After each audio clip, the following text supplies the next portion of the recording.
Good morning, everyone, again, and let us continue. Dig a little bit deeper of the Gospel of St. John this morning. John chapter 8, verses 31 to 42. I just share with you a little bit about the truth and to follow the truth. But a lot of us will still ask, what is the truth? And what is falsehood or lie or half-truth? I think Saint Augustine shared with us a very easy definition of to know the truth. Or what is the truth?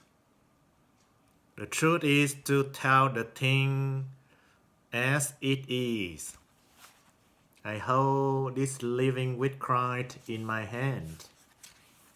And if I will to tell the truth, then I will say to you, this is the booklet of living with Christ. If I tell you, it's not a booklet of the living with Christ, but rather I say to you, it's a bear, then I not tell the truth, but I am telling you a lie. St. Thomas Aquinas give us a little bit deeper definition of the truth. The truth is the correlation between the object outside and our mind.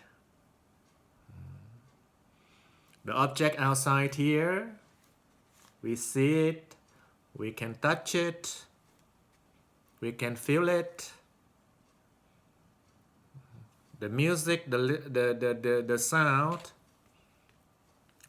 and those objects correlate with our image of them in our mind. And when the two are correlated with each other and was expressed out by word, by language, it's become the truth. Nowadays, a lot of people got into the problem of relativism. For the relativists, there is no such thing as the ultimate truth.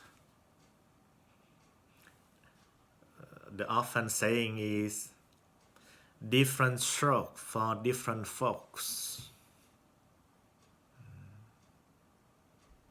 Well, that can be true in terms of your hobbies. You can like football, I can like soccer, you can like ballet, I can like rock music. Different stroke for different folk. It's alright in that way. But there are many things that are objectively true, whether you like it or not.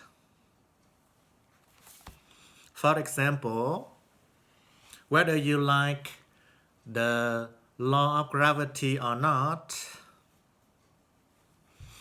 and whether you want to refuse to believe in it or not, but if you decide to jump out from the 13th floors of the high-rise building, you will surely hurt yourself or kill yourself. That's the gravity law. Whether you like the heat of the fire or not, but if you decide to touch the hot oven with your bare skin, bare fingers, you will get burned. That's what we tell the children. Don't touch the hot oven. Sometimes they do it. And they will only do it one time. Because why? Because the next time they will know it is the hot oven really can hurt their skin. So there surely and certainly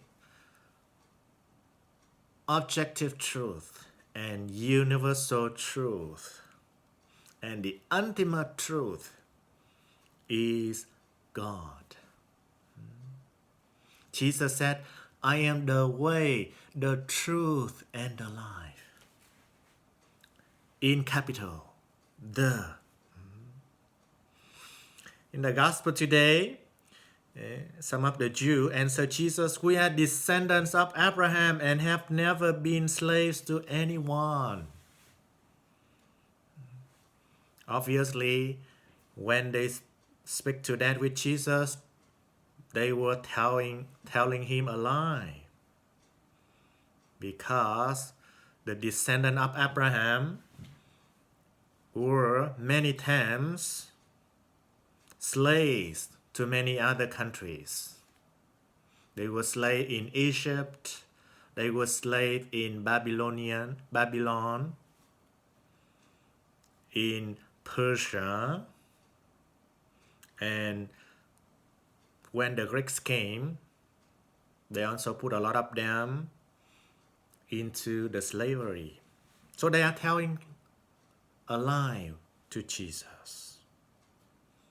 And Jesus answered them, very truly I tell you, everyone who commits sin is a slave to sin.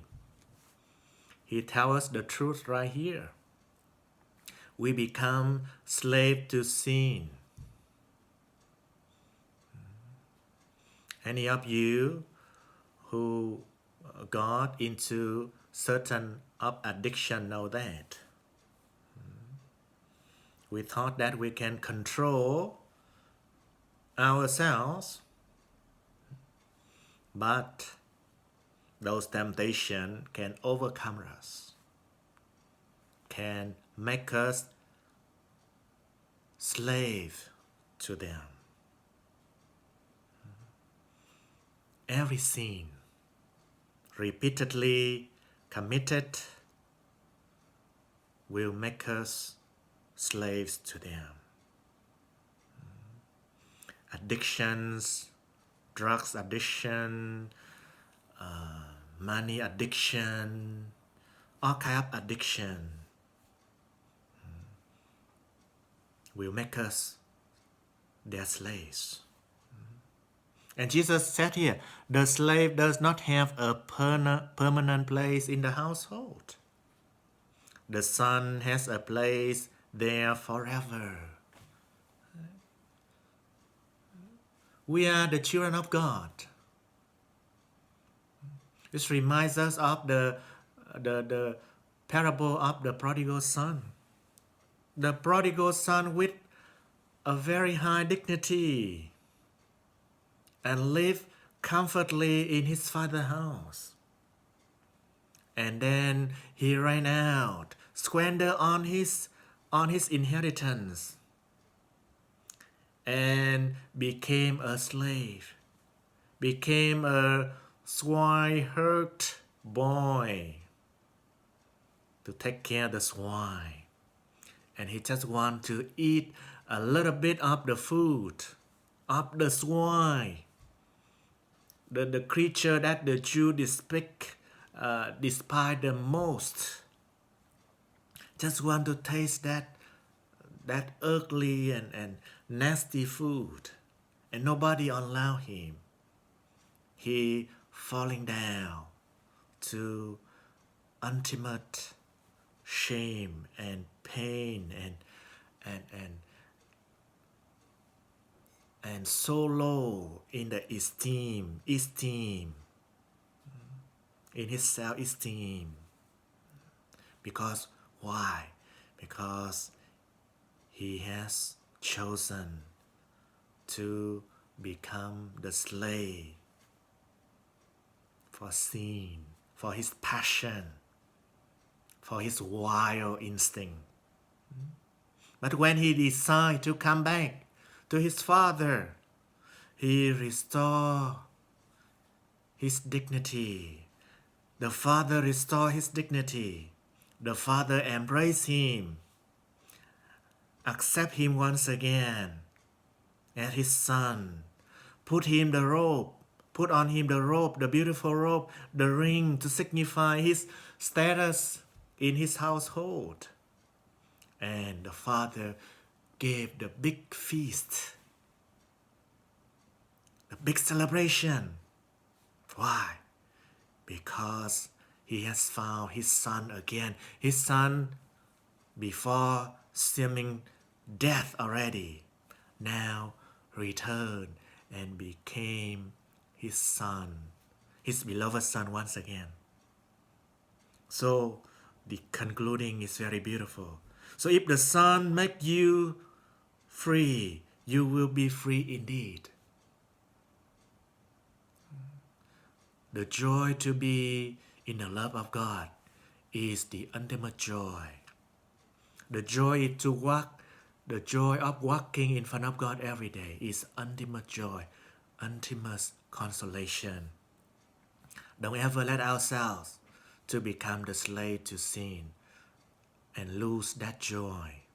And one of the best way for us to come back and restore ourselves and return to the peace and joy of our life is to go to confession during this Lent season. Thank you so much for listening. Thank you so much for loving the Word of God. May God bless you.